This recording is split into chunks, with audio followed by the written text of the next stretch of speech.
vous étonné d'avoir été sélectionné par Clarence Seedorf? Oui, au début j'ai été très impressionné d'avoir été sélectionné. Ça m'a fait beaucoup plaisir parce que c'est l'équipe nationale du Cameroun. C'est la catégorie qui discute des autres catégories. Donc j'ai été impressionné. Mais voilà, j'ai beaucoup aimé. Quelle est votre relation avec Clarence Seedorf? Je suis nouveau ici. Le coach sur le terrain, je l'écoute beaucoup. Et quand j'ai un souci, je lui demande. Donc je pense que ça se passe bien et je continue à faire. Et le groupe vous a bien accueilli, vous êtes un peu le petit chouchou du groupe. Le groupe m'a bien accueilli parce que ici en sélection, il y en a. Pour la sélection, je suis constamment avec. Et je vais parler de Moutolo, Faveli, Lisa. Donc c'était moins difficile pour moi. Le groupe, ils sont vraiment sympas. Ils m'ont donné un peu de place et voilà, ça m'aide. Merci beaucoup, Steve. Super, merci. Disons que je connaissais un peu plus Patrick que Fouet, puisque j'ai joué avec lui à Newcastle. Ça a facilité les échanges avec Clarence, qui est quelqu'un aussi humainement assez agréable, volubile, convivial. Et donc du coup, il y a un échange dans ce groupe d'entraîneurs, si je peux dire, avec lui qui a sa tête et qui est le leader. Ils ont des grosses carrières, Patrick Levert et Clarence Seedorf. Ils ont commencé aussi des carrières d'entraîneurs en étant entraîneur adjoint, comme vous l'êtes aujourd'hui. Est-ce que vous êtes encore en apprentissage avec eux? Oui, bien sûr. On est toujours, et puis si j'embrasse ce métier à long terme, je serai toujours en apprentissage jusqu'à la fin de ma carrière. Donc forcément, c'est la première fois que je suis dans un staff d'une équipe nationale, donc au plus haut niveau. Avant, j'ai été dans une équipe de jeunes avec l'Olympique Lyonnais. Donc forcément, oui, on apprend surtout en tant que membre de notre staff technique, notamment avec mon entraîneur Clarence Seedorf, à être dans le groupe qui dirige une équipe, donc avec toute la pression, avec toute l'organisation qu'il faut pour avoir la cohésion dans une équipe et surtout pour l'amener à la plus haute performance quand il s'agit du Cameroun, c'est à la victoire finale dans un tournoi comme la Coupe d'Afrique des Nations. Alors j'imagine qu'avec ce pôle à la tête de l'équipe, chacun a une mission. Oui. Quelle est votre mission? Ma mission, c'est d'accompagner l'entraîneur Clarence Seedorf dans la mise en place de son projet sportif. Donc ça va se jouer au niveau des entraînements directement, donc c'est la participation. Il y a des séances que je prends en main directement, donc il confie les séances de la défense ou des joueurs ou un bloc, une unité de joueurs à prendre en charge, ou même durant l'entraînement, de regarder, d'observer, de faire des remarques, d'intervenir. C'est vraiment l'accompagner dans cette mission qui est très vaste. Après aussi, en dehors, ça peut être la communication avec les joueurs pour savoir comment ils vont, pour prendre des nouvelles. Donc il y a un suivi continu et donc il y a un rapport qui est fait.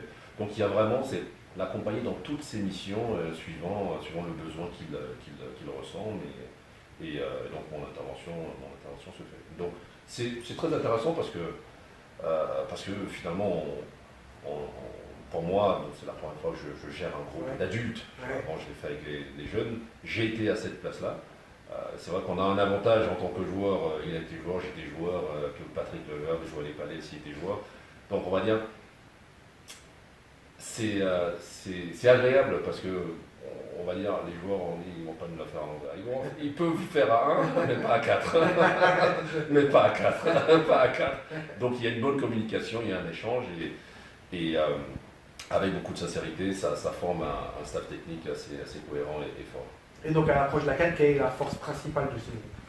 La force principale de ce groupe, c'est surtout, moi je vous le dis sincèrement, honnêtement, chez les joueurs de football camerounais, quand ils viennent en équipe nationale, pourtant j'ai joué en équipe de France, je ne veux pas dire que c'était absolument le cas, mais il n'y a pas besoin il n'est pas nécessaire d'aller chercher une motivation chez eux. Ils sont surmotivés.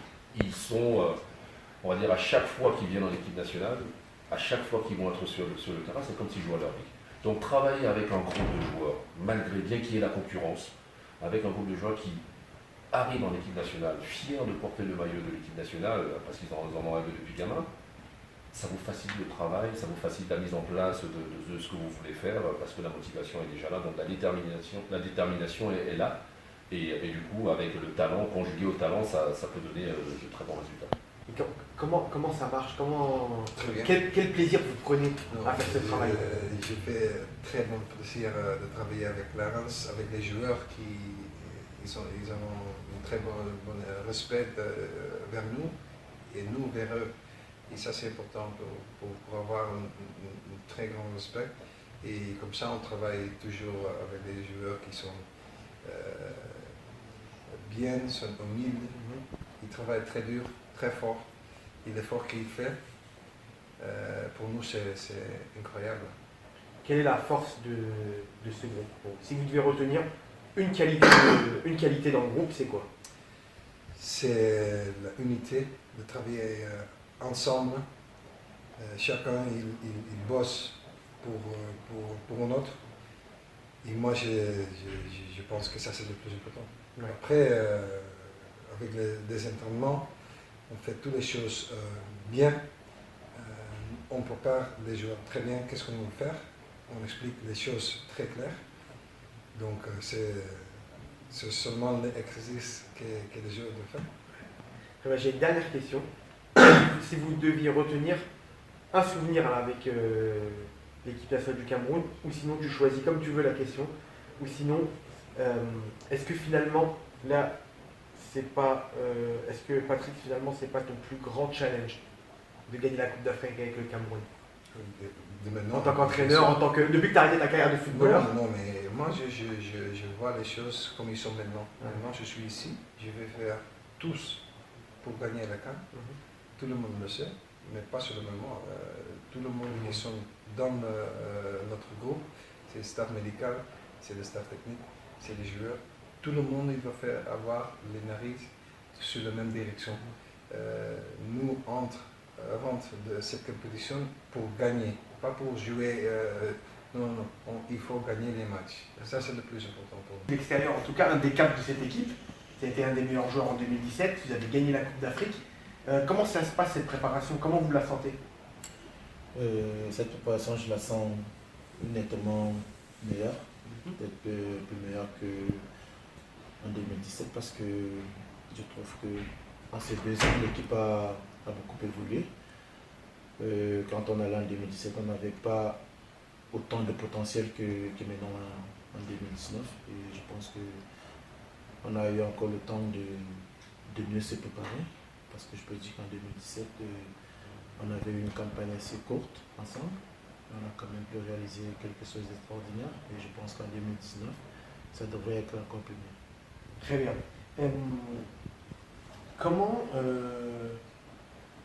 Comment ça se passe à l'intérieur du groupe? Comment ça se passe durant cette préparation avec Clarence Seedorf, avec le reste des joueurs? Comment ça se passe? Ça se passe plutôt bien. Quelle est l'ambiance? L'ambiance, elle est toujours magnifique à l'équipe nationale parce que déjà, on se connaît avec plusieurs. Nous avons joué dans les catégories inférieures et on se retrouve ici. C'est un rêve qui se réalise pour nous tous. Et avec le coach, encore c'est mieux parce qu'il comprend, il a été à notre place et il sait exactement ce que le groupe a besoin. Il sait ce que les joueurs désirent. Il sait ce qu'on aime. Et il y a une très bonne relation, le dialogue passe plus facilement. Aussi avec Pat, ça se passe vraiment très bien. Et surtout, il y a beaucoup de respect et beaucoup d'humilité dans le groupe. Et c'est ça qui fait notre force aujourd'hui. Il y a aussi des activités de team building à l'intérieur que met en place Clarence Seedorf et le staff. C'est important ces activités-là? Oui, c'est très important parce que ça nous permet de se reforger. Ça nous permet d'avoir cette cohésion, cette entente parce que nous savons que là, ici, maintenant, ouais, c'est peut-être un jeu, c'est le team building, on s'amuse, mais on en aura vraiment besoin en Égypte parce qu'il y aura des moments super difficiles où nous devons être toujours soudés. Et je pense là, on va se souvenir que oui, dans le team building, il y a des exercices où il faut toujours être ensemble, trouver des solutions ensemble et au moment de la difficulté, rester très soudés. Je pense que ça, c'est l'un des points vraiment les plus importants et les plus forts que nous devons s'accentuer maintenant et surtout maintenir cette cohésion qu'il y a dans le groupe. Alors là, vous voyez avec le sourire, vous êtes heureux. Est-ce que vous avez un regret d'avoir refusé de disputer la Coupe d'Afrique en 2017 quand vous avez vu le Cameroun de la gagner? Non. Non, je n'ai pas un regret parce que je sais très bien pourquoi j'ai pris cette décision. Il y avait plusieurs raisons. Je ne vais pas revenir maintenant à tout ça. J'ai tout expliqué au passé, mais je suis très très content et fier aussi que le Cameroun a gagné parce que nous tous on est des Camerounais, il y a des supporters camerounais, il y a des joueurs et c'est très bien qu'on a gagné la CAN et maintenant, ouais, bien sûr, maintenant je suis là pour jouer encore la première fois et encore, pas pour la première fois, mais pour la jouer et je vais tout donner pour peut-être faire la même chose avec l'équipe et c'est une très belle chose. Mais je suis très content qu'on a gagné 2017. C'est un honneur d'être appelé pour l'équipe nationale, ça c'est clair. Et, moi je suis en équipe nationale maintenant depuis 9 ans et c'était toujours un honneur et une fierté de représenter les couleurs, même si parfois peut-être il y avait des hauts un peu et des bas aussi, mais c'est toujours une bonne chose. Et bien sûr, d'avoir des coachs maintenant comme Seedorf et Kluivert, je crois que c'est aussi une bonne image pour le monde parce que les deux ils ont vraiment conquérir le monde en tant que footballeurs, ils étaient des grands footballeurs et ils peuvent nous apporter aussi beaucoup d'expérience. Et après, ouais, aussi en tant que coach, bien sûr. Est-ce que on parle beaucoup de votre futur au Paris Saint-Germain. Est-ce que vous y pensez et est-ce que ça peut affecter vos performances pour la Coupe d'Afrique? Moi, je ne pense pas trop à ça. C'est vrai qu'on parle beaucoup, mais bon, ce sont les médias, il faut parler de quelque chose, sinon ça devient ennuyeux. J'ai encore un contrat à Paris Saint-Germain et je me sens bien là-bas. Et bien sûr, il y a des choses à améliorer, mais ce but-là, ça c'est clair. Mais non, je ne crois pas que ça va affecter les performances à la CAN. Maintenant, je suis ici en équipe nationale, c'est une autre équipe, mais... Vous allez mettre donc votre futur entre parenthèses pendant la Coupe d'Afrique au moins. Parenthèse, ça veut dire quoi exactement? Ça veut dire, à part de côté, vous allez faire la focus. Non, pour moi, il n'y a pas au moment, franchement, il n'y a pas une question de futur pour moi. Donc, comme j'ai dit, c'est les médias qui ont créé tout ça, bien sûr. Bien sûr, à Paris, ça parle beaucoup. Il y avait des choses qui n'étaient pas si bonnes pendant toute la saison. On s'est fait éliminer en Champions League. Et bien sûr, maintenant, les médias viennent de dire celui, est-ce qu'il va rester, est-ce qu'il ne va pas rester. Mais moi, j'ai encore un contrat et je ne me mets pas trop la tête à ça. Et, je reste concentré.